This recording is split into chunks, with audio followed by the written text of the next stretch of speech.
আচ্ছা ম্যাডাম, হ্যাঁ বল। দেখতে পাচ্ছি আপনি কাজে ব্যস্ত আছেন, কিন্তু আপনি তো স্টাডি ম্যাট ডিপার্টমেন্টের নন। না, আমি আজকে স্টাডি ম্যাট ডিপার্টমেন্টে বসেছেন যে?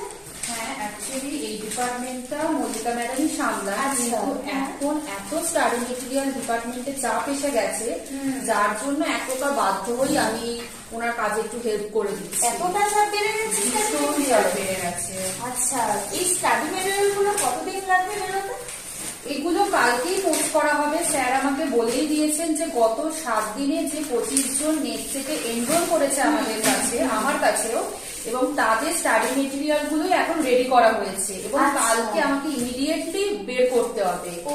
এবং তার জন্যই এতটা কাজের চাপ, আমি ওই জন্য মল্লিকা ম্যাডামকে একটু হেল্প করে দিচ্ছি। আচ্ছা আচ্ছা, তাহলে 7 দিনের মধ্যেই বেরিয়ে যাচ্ছে স্টাডি মেটেরিয়াল গুলো, তাই তো?